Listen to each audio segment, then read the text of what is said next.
Olá, saudações. Vamos dar prosseguimento à apresentação das teorias críticas da literatura e hoje nós vamos falar sobre uma das escolas mais controversas, mas também uma das mais presentes na academia, não só brasileira, mas enfim, mundo afora, né? Trata-se da crítica marxista. Como o próprio nome já diz, né? A corrente está amplamente fundamentada nas ideias de Karl Marx, né? Acontece que, como todo escritor, o Marx mudou muito, né, de concepção, de visão do mundo ao longo de sua vida, escreveu um montante, né, uma obra grande e sobre diferentes aspectos, né?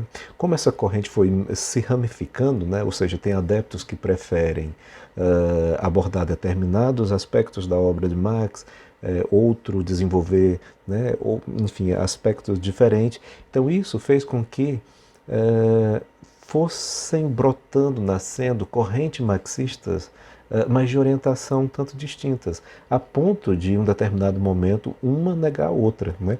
A gente costuma brincar e dizer de que a crítica marxista que nega as próprias ideias de Marx, né? É fundamentalmente amparado nas ideias de Marx, mas nega alguns dos seus preceitos básicos, né? Bom, a gente vai, nessa aula de hoje, né, apenas elencar os elementos, né, mais, enfim, gerais e fundamentais para se entender, né? Os argumentos que aqui estão foram baseados no estudo, né, no famoso estudo do Terry Eagleton. Bom, para se falar em crítica marxista, a primeira coisa que deve se levar em consideração é essa relação que era muito forte né, os adeptos dessa corrente, que é a relação da literatura com a história, a política e essa palavrazinha que é extremamente complicada, problemática, vária, que é ideologia, né? Então a crítica marxista busca entender as ideologias, né, que são as ideias, os valores, os sentimentos por meio dos quais os homens vivem e concebem a sociedade. Mas para o final nós vamos questionar um pouco essa, digamos assim, vertente ideológica da literatura, não da crítica, né, da literatura propriamente dita, né? Mas a princípio, para começo de conversa, né, a crítica marxista busca isso mesmo, né? Quais são as ideias, quais são os valores, né, que um homem ou que uma determinada sociedade tem, né, né, em relação ao mundo, em relação às pessoas, né? Eu gosto sempre de citar como exemplo a obra do Graciliano Ramos, né? Toda a obra do Graciliano Ramos é muito susceptível a uma análise marxista, né? Sobretudo no romance São Bernardo, né? Então você tem ali uma espécie de estratificação de classe, né?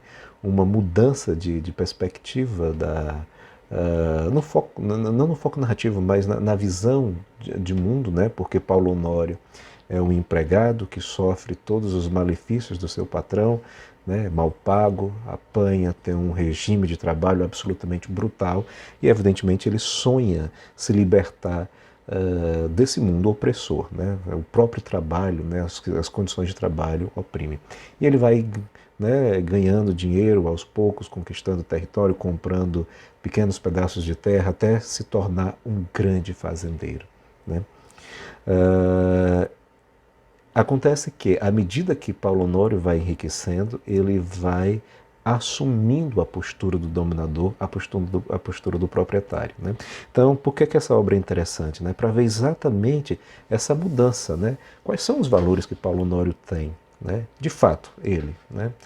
O sujeito, quando era empregado, né, tinha um sentimento libertador, né, de revolta e busca de igualdade, mas quando ele consegue o poder, todos esses valores são jogados para o chão e ele próprio se torna o opressor, né? Então, uma análise marxista iria examinar exatamente, né, a composição desses valores, as ideias, o que é que leva Paulo Honório né, a mudar de postura, a se identificar com um mundo ou com outro, né, e por aí vai.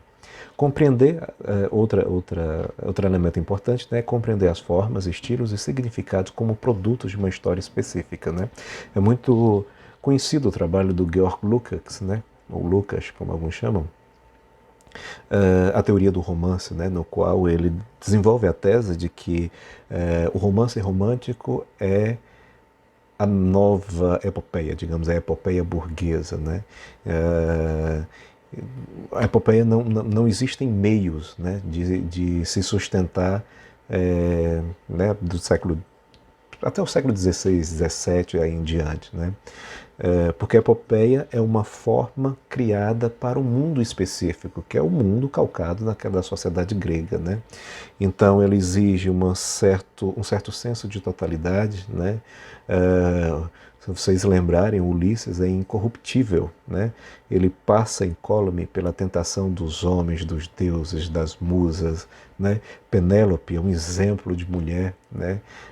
Que embora todos, né, acreditassem que o marido estava morto e que, enfim, que deveria se casar em segundas núpcias, ela, né, trama ali né, uma cena em que ela só se casaria quando o tapete, né, que ela está tecendo estivesse pronto, e aí ela tece de dia e destece à noite, né?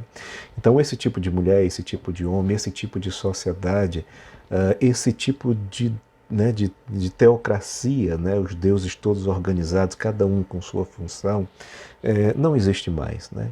Então, evidentemente, esta forma literária, né, né, do homem totalitário não faz mais sentido, né, da sociedade burguesa em diante, né? Daí a necessidade de se criar uma outra forma, né? Então essa relação entre as estruturas literárias e o contexto histórico, a política, as concepções de vida de cada sociedade, de cada época, também são uma matéria muito importante de investigação da crítica marxista.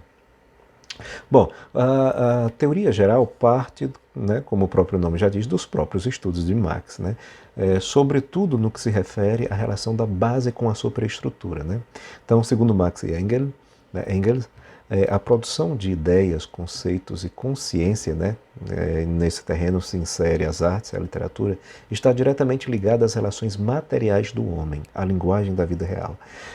À primeira vista isso pode parecer duro demais, né? A gente vai falar um pouco mais na frente, mas o Marx defende a ideia assim, olha, a literatura é um produto, né? E está dentro do mercado, né?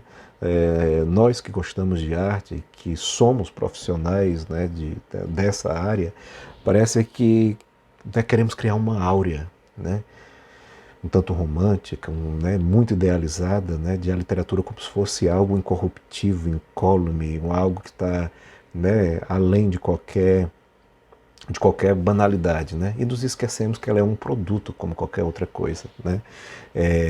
Que gera renda, que envolve dinheiro. Aliás, se pensarmos bem, um dos mercados ainda hoje, um dos mercados mais caros do mundo é exatamente o mercado de arte, né?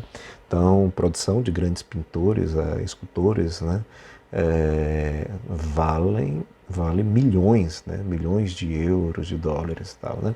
Então, se a gente pensar bem, talvez essa relação do mundo artístico com o mundo né, das relações materiais, do comércio, da economia, né, talvez já não deva parecer tão estranho assim, né? Interessante na concepção dos autores é exatamente essa relação tanto dialética, né? Ou seja, a base de produção ela afeta a superestrutura e o contrário também, a superestrutura define um pouco ou atua, evidentemente não pode mudar assim de forma incisiva, mas atua também um pouco na constituição da base, que é a infraestrutura, né? Então os autores defendem exatamente essa ideia, né? A literatura de um povo, de uma nação, ela reforça também o que essa nação tem de infraestrutura, né? O que é que ela tem na base, né? Ela é um reflexo disso, né? Um determinado tipo de cultura, um determinado tipo de educação, um determinado tipo né, de comportamento social geram determinadas formas, né, peculiares, né, condicionadas por esse quadro inteiro. Mais uma vez, né, repito, não se trata de um determinismo, né? O determinismo ele é incisivo. Ele diz que uma sociedade com determinada característica necessariamente geram seres, e aí pensando na literatura, obras, né, com uma determinada característica, né? Ou seja, não existe o livre-arbítrio, digamos assim, né? Tudo está determinado por questões prévias, né? Aqui não, é um condicionamento histórico, social e econômico, né? Então, esta base específica dá condições para que uma obra se crie. Ou uma determinada obra só pode ser criada a partir de determinadas condições, né? Como é o caso do Drummond, do João Cabral, que eu citei na aula sobre estilística, né? Bom, o modo de produção da vida material condiciona o processo da vida social, política e intelectual, né? Então, sei lá, vamos pensar objetivamente, uma sociedade que investe em ciência, tecnologia, saúde, ele já cria, não significa, né, que as grandes obras só sairão desse tipo de sociedade, não é nada disso. Mas significa que essa sociedade ela já tem uma plataforma muito, digamos assim, prévia, né, estável e muito operante, né, que facilita ou que direciona um pouco essa produção intelectual, né? De modo que a vida intelectual, né, em países, né, que não tem esse tipo de preparação, surge às vezes com características muito diferentes, muito divergentes, né, e às vezes muito problematizadora em relação a essas outras. Vamos pensar num caso muito concreto, né? As literaturas europeias, né, se a gente pegar um recorte do século XVII, do século XVIII, XIX, né, elas são reflexo imediato, né, do cientificismo exacerbado, né, da época das luzes, enfim, do florescimento, mais do que o florescimento, do aquecimento econômico, das ciências, né? Essa mesma produção no Brasil, ela tem um caráter de diverso, né? O Antônio Cândido tem uma frase muito interessante que diz assim: os países né, colonizados, que passaram por processos autoritários, né, fortes, né, têm talvez uma força literária maior, porque os escritores tiveram que construir uma base para que a superestrutura pudesse né, florescer, né? Diferentemente do que aconteceu com a Europa, que essa base já estava absolutamente estável. Então existe um sentido de luta, de resistência, de ímpeto, né, nas literaturas, por exemplo, latino-americanas, que dificilmente se vê nas literaturas europeias. Mas isso em grosso modo, né, geral, né, não é uma lei, né, é uma observação muito geral, só para ter uma ideia de como forma né, histórias dialogam diretamente. Bom, a relação entre a infraestrutura, né, que é a base econômica, e a superestrutura, né, que são as formas jurídicas, políticas, estatais, de legitimar o poder da classe social que possui os meios de produção econômica, né, é uma das questões analisadas pela crítica marxista. Aqui tem uma coisa interessante, né? A superestrutura não é o mundo das ideias, né? Mas é exatamente no mundo das ideias onde se processa uma espécie de construção simbólica, né, do que se quer construir, né, seja aí um senso de nação, enfim, um senso de historicidade, por aí vai, né. O que é que o Marx está dizendo? É que é exatamente essa superestrutura que legitima, né, ela de um certo modo ela é manipulada, ela é articulada para legitimar, né, o poder, né, de quem está no topo, né, de quem está, enfim, quem tem um domínio econômico, político, né, daquela época, daquela sociedade. A literatura romântica é muito exemplar, né, desse aspecto, né? Então ela é uma espécie de movimento quase que de propaganda, né, da burguesia ascendente e tal. Agora, curiosamente, quanto mais burguesa é a natureza do romance, mais antiburguesa ela se anuncia, né? Porque dialeticamente revelando, né, desculpa, tentando mostrar, né, a pequenez, cada detalhe dessa vida burguesa que ela revela, né, enfim, todos os seus aspectos, a sua natureza, inclusive naquilo que ele oculta, né, nas temáticas que pretende ocultar. Bom, a função da ideologia, então, é legitimar o poder da classe dominante, né? E as obras, ela tem um apelo ideológico, né? Às vezes, mais né, um aspecto daquele halo romântico que nós atribuímos à arte, em especial à literatura, né? A literatura não é, né, está imune às ideologias, não está, né? Toda a literatura, né? Todo estilo de época, digamos assim, tem um senso pragmático muito forte, né? Se a gente pensar só nas escolas literárias, né? A gente pegar daqui do Brasil, né? Então, por exemplo, o Barroco, né? O Barroco surge como propaganda ideológica da Contra-Reforma, né? Então, ele foi utilizado como uma tentativa de recuperar os cristãos perdidos com a Reforma Protestante. O arcadismo, por sua vez, ele serve de propaganda ideológica para as ideias iluministas, né? O romantismo para as ideias revolucionárias, né, da Revolução Francesa, o realismo para todo aquele florescimento cientificista, né, da época, né, com importantes tendências como o determinismo, a evolução das espécies, né, o evolucionismo e a corrente do Taine, né? O simbolismo também serve como propaganda ideológica para, né, para as primeiras tendências né, do imaginário, do inconsciente. Né? A ideia de inconsciente coletivo, por exemplo, era muito forte na época. O modernismo para toda essa revolução social histórica, né, que aconteceu à época, e por aí vai. Né? Então, sim, né, a obra de arte, a literatura é tão ideológica como qualquer outro tipo de discurso. Acontece que, por sua natureza extremamente problematizadora, pelo seu modo extremamente peculiar, né, que praticamente desmonta a realidade para montá-la de uma forma peculiar, essa ideologia ela deixa arestas, né? Ela cria fissuras e aí expõe a matéria do que se quer esconder. Né? Tem uma passagem muito interessante na obra do Adorno que ele diz assim: a obra de arte começa onde a ideologia termina. Né? O que é que ele quer dizer? E aí eu uso um termo muito interessante do Bose. Né? Ele quer dizer que a obra é, antes de qualquer coisa, contra-ideológica. Né? Uma contra-ideologia é uma ideologia também, né? Mas ela é crítica e consciente do próprio processo ideológico. Né? Diferentemente dos outros discursos homogeneizadores, né? Como da mídia, como da política e por aí vai. Bom, como parte da superestrutura, a arte faz parte da ideologia de uma sociedade, né? Claro. Ela é uma percepção e uma forma específica de se ver o mundo, né? Né, eu falei que a obra de arte, enfim, né, ela é contestadora, né? Claro, nem todo escritor promove esse tipo de leitura também, né? Tem escritores que reforçam também as ideias dos dominantes, tal, né, da classe dominante.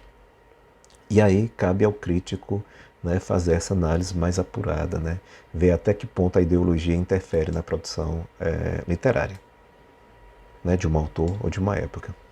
Bom, a literatura não é apenas um reflexo da base econômica, né, para salvaguardar um pouco, né, ela é sim, né, ou seja, ela depende intimamente da infraestrutura, né. Quem quiser saber mais detalhes pode ler os primeiros capítulos, por exemplo, da formação da literatura brasileira do Antônio Cândido, né? E ele entende a literatura como um sistema, né? Ou seja, um grande sistema literário, né?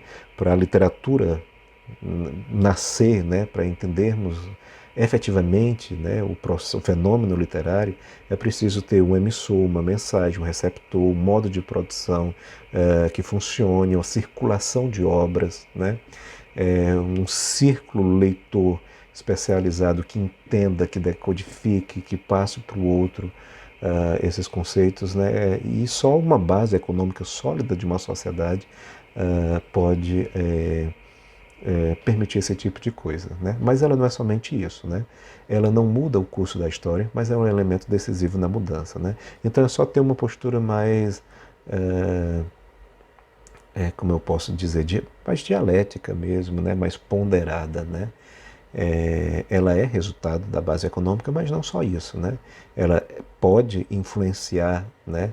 Ser decisiva na mudança de um curso histórico, mas ela não chega a mudar. Né? Nenhum livro mudou a história do mundo, né? Às vezes algumas obras são muito fortes, né? E vão promovendo pequenas mudanças que vão se somando até chegar aí, né, num processo revolucionário, digamos assim. Devido à sua grande autonomia, há uma relação desigual entre produção artística e desenvolvimento da produção material, né? Claro, vocês não podem procurar, numa obra literária, né, entender como se fosse um reflexo da produção material, né? Isso que a gente chama de teoria do reflexo, eu vou falar um pouco mais à frente, né? Porque a obra é autônoma, né?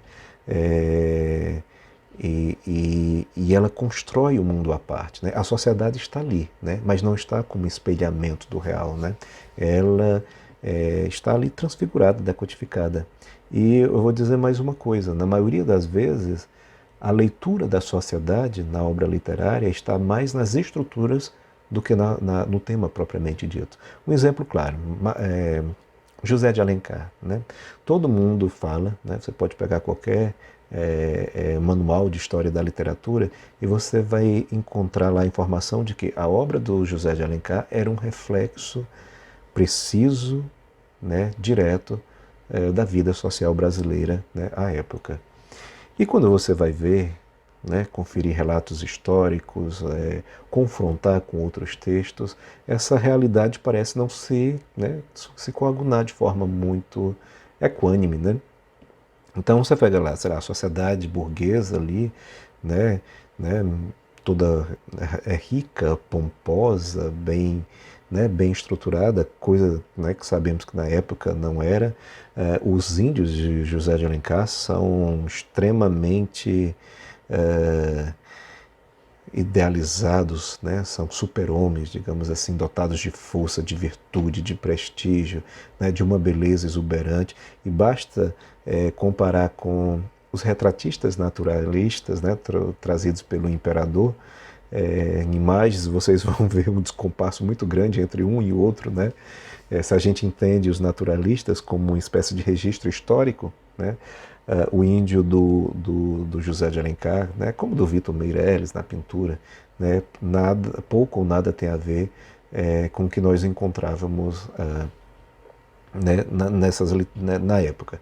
E por que se falam tanto dessa correspondência entre o texto e a sociedade?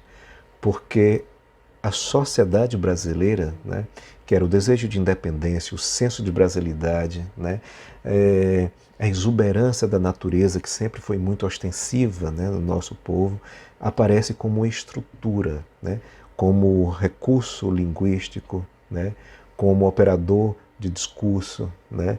Então, o senso de brasilidade, né, na obra de José de Alencar não está tanto na matéria, né, no que ele fala, mas no modo como ele fala, no tom entusiasmado, nas imagens exageradas, né, no discurso eloquente, né, que de um certo modo reforça o desejo, né, separatista, né, corrente na época, e por aí vai. A ideologia não é apenas um conjunto de doutrinas, mas a maneira, né, como os homens exercem seu papel na sociedade, né? Às vezes a gente critica muito, hoje em dia está muito na moda, né? Não aceitamos a vertente ideológica, né? Como se a ideologia fosse uma doença, né? Na verdade, não há discurso que não seja ideológico, né? Porque ela é, né, a maneira como os homens exercem seu papel na sociedade. Todo homem exerce um papel na sociedade, né? Não existe nenhum homem neutro, né? Mesmo aquele sujeito que busque ser a neutralidade absoluta, a própria neutralidade passa a ser o seu papel, passa a ser a sua ideologia, né? Então, cuidado, né, com esses discursos que aparecem por aí. E não queremos o ensino ideológico. Todo ensino é ideológico, né? Seja de uma ideologia A ou B. A própria ideia de não querer uma ideologia já é uma ideologia, né? Então não tem como se furtar esse tipo de coisa. E a literatura, como trata basicamente de linguagem de ideias, né, vai operar né, todo esse conjunto de doutrinas, né? Bom, toda arte surge de uma concepção ideológica do mundo, né, evidentemente, mas se distancia da ideologia no instante em que revela o seu teor ideológico, né, aquilo que eu falei um pouco antes, né? Então a arte ele tem esse duplo papel, ele suga não, ela se constrói, né, dentro desse quadro ideológico, mas ela consegue mostrar as arestas, as fissuras, ela revela o processo, né?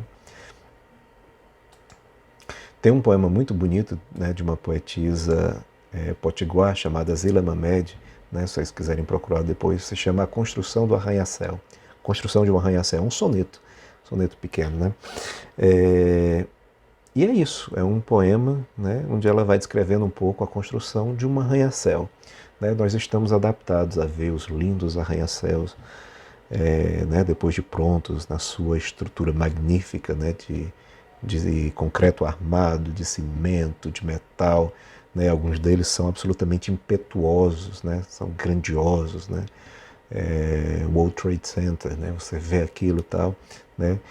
Mas depois de tudo pronto, né, a gente nem imagina ou já se esquece, né, do que foi construído aquilo, né, da matéria humana, do sacrifício, de quantos homens foram necessários trabalhar, né, de manhã até à noite, né, para atender o ritmo acelerado, né, do capital, né, de quantas mutilações, né, de quantas vidas foram perdidas porque acidentes. Hoje em dia existe um código, né, mais atuante, né, mas há algumas décadas atrás não existia, então morria assim, muita gente, né, nesse tipo de construção. Né. E o poema da Zila Mamed, né, mesmo falando só do prédio, né, mostra um pouco né, essas arestas, né, o cimento escorrendo como o sangue que escorre, né? Desculpa, a areia escorrendo das vigas, né? Como o sangue que escorre, né? E por aí vai. Algo parecido com aquela canção do José Ramalho, né? Bom, grande parte da crítica marxista esquece de analisar a forma artística e se volta para os conteúdos políticos das obras. Esse é um grande problema. Ora, essa é uma corrente que se preocupa de se tratar de ideologia, de poder, né? De classes, né, de classes sociais, né, do peso da classe social, dos direitos, né, que o trabalhador precisa conquistar, né, da força que ele tem, corre-se o risco muito grande de um analista recair mais nas questões políticas do que estéticas propriamente dito. Né? Então é muito comum vocês encontrarem né, críticas marxistas em que o texto literário aparece apenas como um pretexto, como uma exemplificação para questões políticas que o autor quer discutir. Né? Então tome cuidado, isso nunca deve acontecer. O texto é sempre o elemento de partida e de chegada, né, do crítico literário. Né? Então veja um texto qualquer, por ser parte, né, de um construto social, seguramente ele vai demandar questões sociais, né, dependendo do autor, densas, né, alguns mais densos do que outros. E aí sim vocês vão recorrer, vão fazer uma análise política sempre calcado, né, no discurso literário, né, sempre, ou seja, nunca vão além do que o próprio texto pede. Né. Mas esse tipo de coisa é comum. Né. As formas são determinadas historicamente pelo tipo de conteúdo que a encerra. Né? Um pouco da teoria do Lucas, que eu havia falado um pouco, né, que eu falei um pouquinho atrás. Né? Então, é importante, né, essa leitura das estruturas, das formas, porque elas têm um senso de historicidade muito grande, como no exemplo da obra do José de Alencar, que eu mencionei há pouco. Se a gente pensa, por exemplo, as próprias vanguardas, né, a forma, a estrutura utilizada pelos pintores, pelos escultores e pelos literatos também, né, não precisaria nem do conteúdo. Né? A própria forma já denuncia esse processo histórico de desmoronamento, de destruição, reconstrução, né? De ruptura, né, densa com o passado, né? E por aí vai. Então, para a crítica marxista, a forma tem um valor excepcional, por mais que se possa imaginar o contrário, né, devido esse interesse pelas questões temáticas. Bom, como organismo vivo, as formas evoluem juntamente com a sociedade que as emprega, né, que é exatamente o estudo do Lucas. Né. Por que nasceu o romance? Porque no século XVIII a epopeia já não faz mais nenhum sentido. Né. Ela não resguarda, ela não é um substrato da sociedade. Né? A epopeia, né, é grandiosa, né? O próprio nome é épico, é um canto de guerreiros, né? É para homens íntegros, né? Totais, né? No século XVIII nós temos homens fracos, fragmentados, né? Completamente corruptíveis, né? Então seria um descompasso usar uma forma heróica para falar de um homem tão débil, né? Então o romance nasce disso.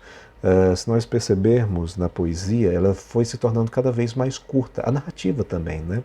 O nascimento da crônica é o exemplo mais claro desse tipo de coisa, né? Ela foi feita para, né? Por isso que a crônica nasce no jornal, né? Para uma sociedade cada vez mais carente de leitura, porque não há tempo para fazer esse tipo de coisa. Você precisa acordar cedo para estar no trabalho cedo, passa o dia inteiro né, naquela vida burocrática, volta para casa cansado para acordar cedo no outro dia, não tem tempo de ler. Então a crônica foi feita para estar ali no jornal, para você ler uma matéria literária no jornal, né, no ônibus, no trem, no metrô, né, enquanto você se locomove da sua casa até o trabalho, né?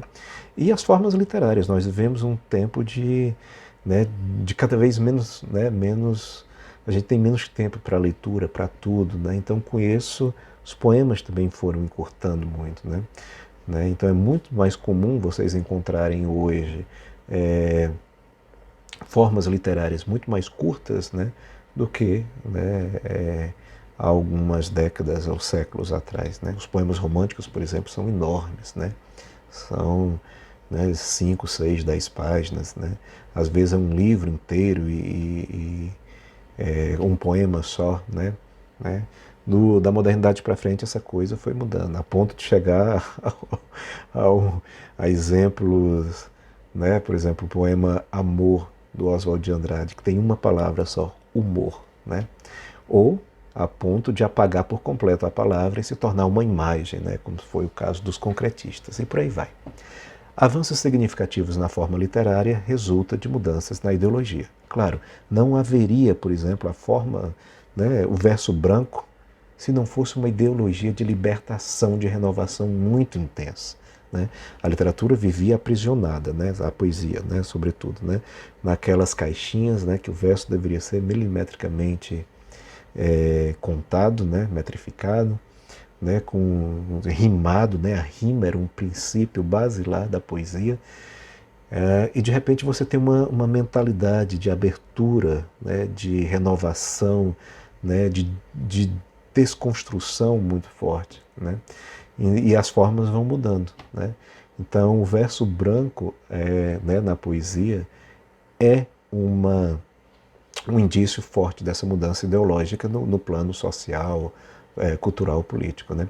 A inserção de palavras, né, que a gente tem de baixo calão, ou de pouco valor poético, também, né, é um indício dessa mudança, né? Que vem desde Augusto dos Anjos, por exemplo, na nossa tradição, né? Pousou um urubu na minha sorte, né? Podre pai, né? São palavras fortes, né? E vai aumentando cada vez mais, né? Passando por um João Cabral, né? Poesia te queria fezes, né? O Ferreira Goulart, com um poema sujo, né? Azul era o galo, azul era o gato, azul teu cu, né? Tua gengiva igual a tua bucetinha, não sei o que, tal, e aí por aí vai, né? Então tudo isso, né, são mudanças estruturais, formais, que denunciam, né, uma mudança ideológica, né, de ver, de se enxergar o mundo. Bom, nas lacunas e omissões de um texto, a ideologia pode ser sentida de forma mais contundente. Isso é uma coisa muito interessante da crítica marxista. A análise pode ser feita não só dos elementos que estão presentes no texto, mas daqueles que faltam, né? E nisso, os estudos culturais se apropriam com muita peculiaridade, né? Por exemplo, por que é que não se falou muito no negro, né? Ao longo da tradição literária brasileira, né?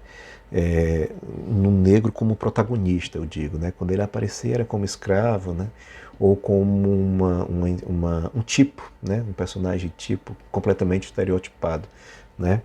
Então essa ausência do negro, a ausência de escritoras mulheres, por exemplo, na tradição da literatura brasileira, denuncia uma ideologia, né? Uma concepção de mundo que se tinha muito forte, né? Então é uma análise feita pela ausência e não pelo que está no texto propriamente dito, né? Ou seja, era uma sociedade que pregava que só o homem que tinha espaço, a mulher era reservado o espaço, né, do fazer, né, ou seja, a cozinha ou a cama, né, que era para reprodução, né, e por aí vai. Bom, por tudo isso que foi exposto, né, já dá para perceber que a palavra engajamento é muito forte dentro desse contexto, né? Então a crítica marxista quer mesmo buscar entender, né, a força política de determinadas obras, né? E alguns escritores assumiram com bastante intensidade esse tipo de coisa. Eu falei do Ferreira Goulart, né, pouco atrás. O Ferreira Goulart tem um conjunto de poemas que depois ele reuniu num livro chamado Romances de Cordel, né? Então eles são poemas extremamente engajados. Era numa época que o Goulart estava muito próximo, né, muito ativo na força política, a relação com a UNE, né, com o Partido Comunista também, né? Então esses poemas eles são uma propaganda ideológica, né?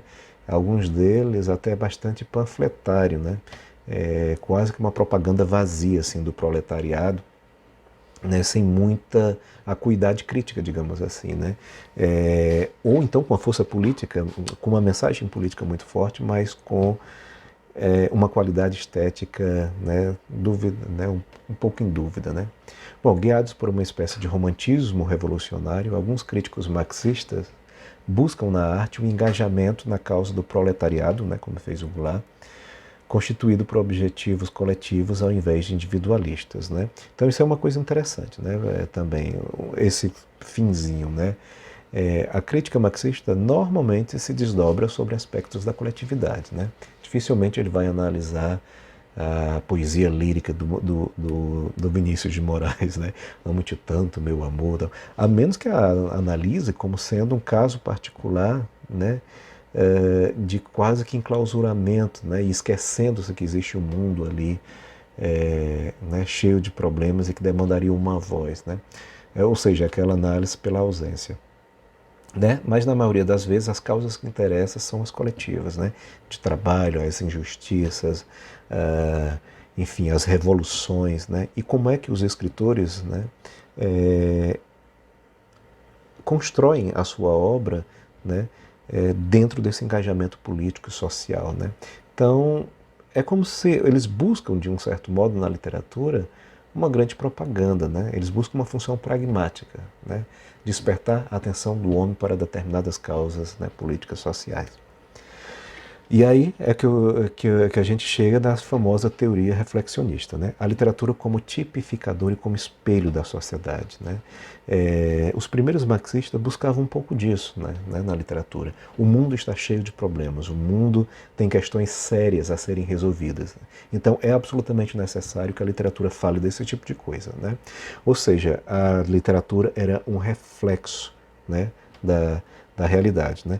Essa teoria reflexionista, ela tem, né, raízes lá na Antiguidade Clássica, né? O velho dilema da qualidade estética com a predileção política no juízo de valor, né?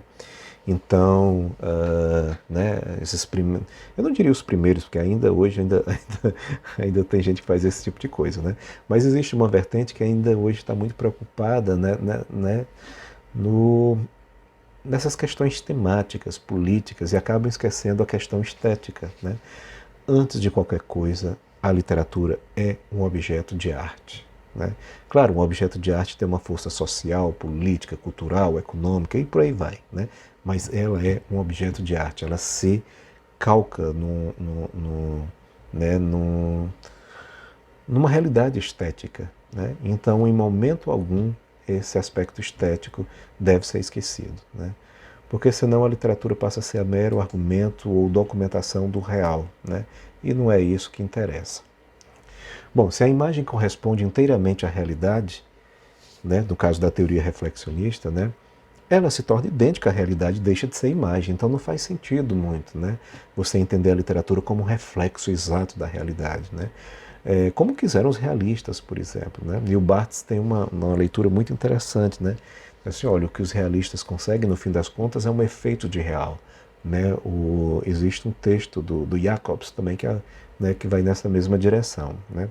Então é um efeito de real, ou seja, a realidade ela é manipulada, ela é criada esteticamente, né? Ela não existe no fim das contas, né? E se existisse não faria sentido analisar essa literatura, porque ela seria o real, ela não seria uma imagem, né? A literatura não se relaciona com seu objeto de forma reflexiva e simétrica. O seu objetivo é deformá-lo e dissolvê-lo. E aí foi interessante, né, que os marxistas mais maduros, né, buscaram exatamente esse tipo de elemento para se analisar. Né? Não querem ver como a literatura representa o real, mas como ela deforma o real, como ela dissolve. E nesse processo de esmagamento, né, aí sim, aí a realidade se mostra por inteira, ela se mostra por dentro e por fora. Né? Por isso que a arte ela tem um peso tão grande né, nesse papel de conhecer, de interpretar o real. Bom, para os marxistas, o escritor deve adotar uma postura crítica da realidade, pois o reflexo de uma distorção tornar-se-ia um reflexo distorcido. Né? Então, o crítico ele tem que ser sempre, né, ele tem que ter uma postura muito crítica para entender, né, o que é distorção, o que é realidade, né, quem está distorcendo o quê, né, se um determinado escritor ele tem uma postura mais de aderência ou né, de subversão em relação a um determinado tema e por aí vai. Né? Então não só a literatura deve ser crítica, né, mas o próprio trabalho de análise literária necessita esse tipo de coisa também. Para terminar, tem um tema, né, eu falei de mercado um pouco atrás, e esse tema é sempre emergente né, nos estudos sobre o marxismo na literatura, né, que é do autor como produtor. Né. O romantismo criou uma ideia do autor quase como um deus, né, embora né, é um pouco ambíguo, porque foi no romantismo que a ideia do autor se profissionalizou também. Né. Antes disso não, os autores eram quase que tipos da sociedade. Né? Se a gente pensar em sociedades muito antigas, né, que eram um pouco tipificadas, cada um ali tinha a sua função, né? O pároco, sei lá, o rei, o vassalo, o bobo da corte, tinha uma figura chamada o bardo, né? Que é um poeta antigo, né? Uma espécie de guardião da memória de um povo, né? Na época em que a literatura era oral ainda, né? Oralizada. Então cabia a esse indivíduo, né, através de cantos, de poemas, construir a memória desse povo e guardar. Né? Vocês devem se recordar na literatura portuguesa 1, quando estudaram as cantigas de amor, de amigo, de escárnio, maldizer, né? Elas têm estruturas relativamente simples e ela tem um modo de composição muito peculiar, né? Com estrofes, com muitas repetições, né? Porque isso facilitava a memorização. Né? Então o bardo tinha um pouco disso também. Né? O canto do bardo ia para a posteridade. E as histórias, os feitos de Ulisses, por exemplo, nunca foram esquecidos. Né? Então tinha uma certa aura, né, quase que mágica por trás dessa figura do autor. Né? Em algumas épocas a figura do autor até inexistia. Né? A construção literária era coletiva. Né? Nós não conhecemos os autores da grande maioria das cantigas travadorescas, né? Porque como elas iam passando de boca em boca, cada um ia aumentando um ponto, tá? Né? E, enfim, é difícil manter, né, descobrir a autoria desse tipo de coisa. Né? Então o romantismo é quem profissionaliza, mas ao mesmo tempo quem eleva um pouco, né? Porque ele deixa de ser também, né, uma pessoa simples da sociedade, passa a ser um profissional, né? Um homem ali que senta para fazer aquele trabalho e tal. Então tem figuras muito interessantes, né?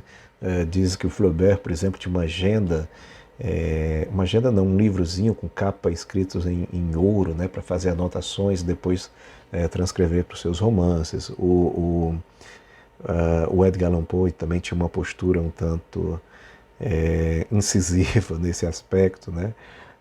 O Oscar Wilde, né? Wilde tinha muito forte essa figura do autor, né? O autor como um gênio, criador, né? E por aí vai, né? Mas acima de qualquer coisa ele é um produtor, né? Então a literatura também é uma indústria, né? Uma mercadoria produzida e vendida no mercado com lucro, né? A literatura é uma forma de produção social e econômica, né? Então a gente não tem como escapar desse tipo de coisa, né? O mercado de arte é um mercado efervescente. Então assim, é um mundo que se constrói, né, na órbita das ideias, mas é uma mercadoria. Aliás, a melhor coisa, mais lucrativa, digamos assim, para se vender é são ideias, né? Porque quando você vende um bem material, sei lá, uma caneta, né? Você precisa de uma matéria-prima, né, de produção. Você precisa de máquinas para fazer isso. Quanto mais essa máquina produz, mais ela se desgasta. Então ela precisa de uma manutenção constante. Quando você passa essa caneta para alguém, você vende, você deixa de ter. Você precisa repor no seu estoque, né? Então, produção de matérias são sempre muito... requer dinheiro, né? Paciência, sorte. A produção de ideias é exatamente o contrário desse tipo de coisa, né? Você não tem a manutenção, basicamente, com as ideias quebradas que você tem. Quanto mais você passa adiante as suas ideias, mais rico você fica, né? Quanto mais você troca, né, você debate, mais rico você... Então você vai vendendo ideias e você vai, né, construindo novas ideias, né? Então é um campo bem promissor mesmo, né? Bom, em um cenário de constante desenvolvimento tecnológico, o artista não deveria apenas promover uma mensagem revolucionária por meio das mídias existentes, mas sim de revolucionar as próprias mídias, né? Né? Nessa parte a gente está comungando um pouco a figura do autor nesse cenário novo de modernidade, de tecnologia, de industrialização, né? Então uma coisa interessante, os marxistas querem que os autores sejam revolucionários, né? Tem uma obra revolucionária, né? Então mais importante do que o tema de falar sobre revolução é revolucionar as próprias mídias, as formas, as estruturas, né? O nascimento do cinema, por exemplo, é muito importante na história das artes, né? Visto sempre com maus olhos ali no início, né, com uma certa preocupação, mas depois tornou-se esse mundo que ele se tornou. E talvez seja uma das artes mais influentes, né, de toda a história, né, artística do mundo, né? Então alguém teve a ideia, né, e revolucionou, né? Claro, o cinema foi surgindo meio pelo acaso, né, com um fim muito mais de registro do que de qualquer outra coisa, né? Mas chegou alguém e transformou essa coisa que era para ser meramente documental em uma realidade artística, né? Imagina o papel dos concretistas, né? Quebrando tudo aquilo, todos os conceitos que nós tínhamos sobre poesia, né? Tirando a coisa mais preciosa, que era a palavra, o verso, né? O discurso, né? E trazendo, sintetizando isso tudo em imagem, fórmulas, em anagramas, né? E por aí vai, né? Então, o poder de uma mídia revolucionária é de fato muito forte. Ele cumpre uma função social e política muito incisiva. O engajamento, o engajamento se revela para além das opiniões políticas emitidas pelo artista. Ele se presentifica também no modo como ele reconstrói as formas, né? Um acréscimo, né? O que tinha antes, né? Então o engajamento ele está um pouco no modo, né? Por exemplo, no modo como ele constrói a forma, né? Ou destrói a forma. Um sujeito que emprega uma forma literária extremamente inovadora, né? Vou dar um exemplo claro, o Arnaldo Antunes, por exemplo, né? O Arnaldo tem livros em que as formas tradicionais, né, da poesia são constantemente postas em xeque, são questionadas, né? O Arnaldo tem poemas, né, que são imagens, são caligrafias, né, ele chama de caligramas, se eu não me engano, são fotos. Tem poemas que saiu da materialidade do livro e foi parar na sala de exposição, né? Uma outra que ele fez só com a ideia de luz, né? E aí você tinha feixes de luz de diferente natureza, né? Eletricidade, fogueira, lâmpadas, luminárias e por aí vai, né? Então, né, é esse modo, né, extremamente experimental, né, destrutivo, né, digamos assim, de se construir poesia, né, já mostra o engajamento, né, de um sujeito comprometido com questões que são, né, que são libertárias, que são, em outra coisa, um apego à tecnologia, que normalmente é demonizada na nossa área, né, então tem um engajamento por trás desse, né, desse projeto todo. As relações das produções artísticas são internas à própria arte, de modo que as formas se adequam à demanda do mercado, né? Então, cada época, né, pede uma forma específica. Eu coloquei uns exemplos aí, né? Por exemplo, a arte pelo patronato, né, como Velázquez, por exemplo, o Tintoretto, Caravaggio, né? O Bernini, Gian Lorenzo Bernini, produziram, né, sob essa forma de patronato, né? O Papa, né, é quem bancava um pouco as produções, né? Existe a forma do anonimato, né? Ou seja, ninguém, o artista faz sozinho, né, na solidão do seu ateliê e leva depois a público, né? Ou então sobre encomenda. Cada uma dessas formas de mercado de arte, né, vai pedir um tipo de estrutura, um tipo de demanda, um tipo de produção, um tipo de relação do sujeito com a arte, né? Ou seja, para mostrar que as formas estão ligadas mesmo com essa parte de infraestrutura. O artista emprega meios de produção para transformar os materiais da linguagem da experiência humana em um produto, né? No fim das contas é isso, né? Porque tudo isso, né, por mais diverso que seja a natureza, vai se transformar em um determinado produto. As exposições do Arnaldo Antunes são feitas para alguém chegar lá, pagar um ingresso na galeria, né? Os livros que nós lemos, né, são feitos para a gente chegar na livraria e compra, né? As galerias de arte, da mesma coisa, né, para ir para uma exposição e por aí vai.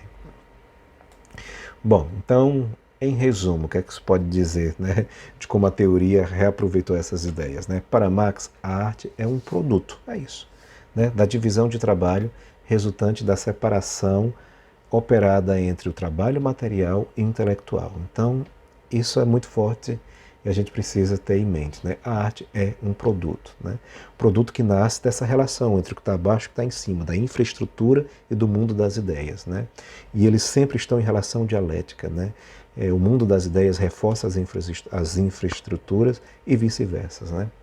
Na sociedade capitalista, né, e aí a grande crítica que ele faz, a arte, né, é transformada em mercadoria e deformada pela ideologia, né? Então essa é a grande tese do Marx, né? Ele tinha uma crítica muito forte à sociedade capitalista porque ele produzia uma arte que era extremamente alienada, né? Porque a infraestrutura do capitalismo, né, criam determinadas, né, ideias, né, de superestrutura que reforçam essas infraestruturas, né? Então a arte capitalista ela é deformada, né, ela é transformada em mercadoria, né, e aí perde um pouco aquele halo quase sagrado, né, transcendental que existia antes, do capital invadir o mundo, tá? E deformada pela ideologia, né, da classe burguesa, sobretudo, né, aquela época, né? Então, uma leitura fria, né, digo assim, incisiva, dura, né, crítica do modo de produção da época, né, em que viveu o Karl Marx, né? E a grande obra seria exatamente aquelas que conseguem burlar esse sistema, né?